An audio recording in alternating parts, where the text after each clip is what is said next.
niwatie moyo ndugu zangu.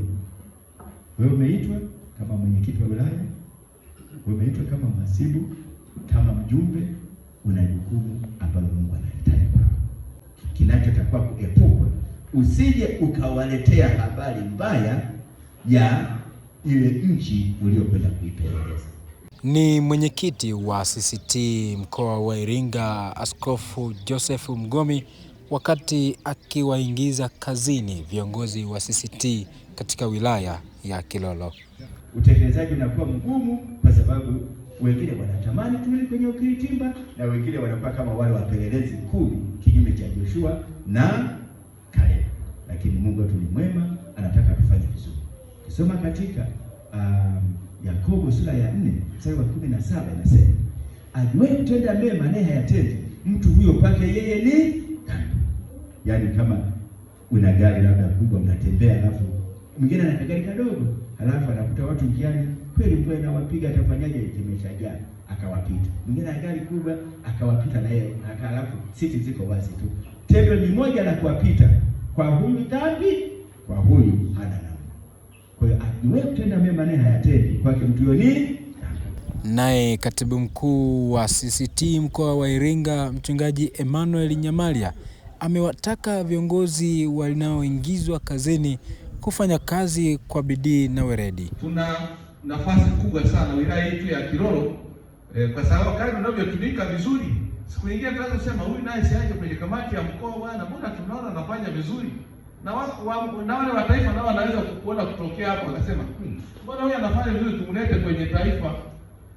Juzi tu ile kamati tendaji ya taifa, hata baba askofu ya kuambia, wamesema huyu aanze kuratibisha mambo ya CCT taifa. Kwa hiyo ninajaribu kuratibisha kidogo pale ya taifa. Sasa hiyo ni nafasi adimu, lakini ni fursa mbele za nani? Za Mungu. Niwaombe sana tutumike mbele za Mungu, kwa sababu sio tu kwa ajili hiyo, kwa sababu pia kuna thawabu, kiacha hiyo thawabu kubwa mbinguni. Kwa hiyo tujitahidi kufanya hivi, tunapofika mbele za Mungu tumemaliza utumishi wetu, tusije tukajuta. Naye mwenyekiti wa CCT wilaya ya Kilolo, mkuu wa jimbo na mchungaji Galadia Mkemwa, ameushukuru uongozi wa CCT, huku baadhi ya viongozi wakiahidi kufanyia kazi maagizo hayo. Kweli tunamshukuru Mungu kwa ajili yetu. Kama hivi tunafahamu kabisa baba askofu na timu yako mna majukumu mengine. Kama isingekuwa hapa leo, sasa hivi tunajua hamngekuwa nyumbani, mngekuwa mahali pengine.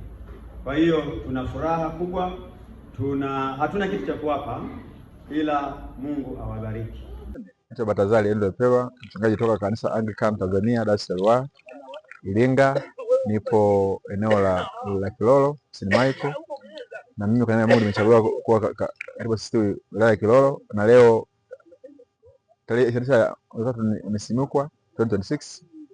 Kwa hiyo ninaahidi kwamba nitaonyesha ushirikiano kwa CCT ngazi ya wilaya, mkoa mpaka taifa. Na tunashukuru kwamba leo askofu leo mwenyekiti ametufundisha habari ya kwamba uongozi lazima tufanye kama timu, tufanye katika mkono wa shirika, tushirikiane katika uongozi. Viongozi na Yohana 17 ile inazungumza habari ya Yesu na Baba walivyokuwa na umoja. Kwa hiyo nimefurahi sana kuchukua hili jukumu na nitafanya kazi kwa uaminifu ili kazi ya Kristo iendelee na Kristo atukuzwe. Amen. Majina yangu ninaitwa Vanike Elton Koko. Katika siku ya leo nimeingizwa kazini kama mwadhini wa wilaya ya Kilolo CCT. Tunamshukuru Mungu sana kwa sababu katika eneo la Ilula tulikuwepo tuna CCT katika mji mdogo wa Ilula, lakini sasa maana yake tumepata uwanja mpana pia wa kumtangaza Kristo na kumhubiri katika wilaya zima ya Kilolo. Kwetu hiyo sisi ni manufaa makubwa sana, lakini pia tunategemea kwamba Mungu atusaidie sana kuhakikisha watu wanaokolewa, lakini pia tunatenda katika uaminifu kuhakikisha injili inaenda kila eneo na kila sehemu, ili kusudi kudumisha umoja huo tuweze kumtumikia Mungu. Lakini pia tushukuru uongozi wa mkoa na uongozi wa wilaya pia kwa ushirikiano mzuri, na sisi tunaahidi kwa watu wote ambao kwa niaba yao watu ambao tumeweza kuingizwa kazini leo, kufanya kwa unyenyekevu kabisa na ushirikiano mkubwa kama umoja unavyotaka tuwe. Amina sana. Mungu awabariki. Kutoka hapa kanisa la Anglican lililopo Ilula Madizini ambapo ibada hii imefanyika, mimi ni Meshack Longo, Furaha FM.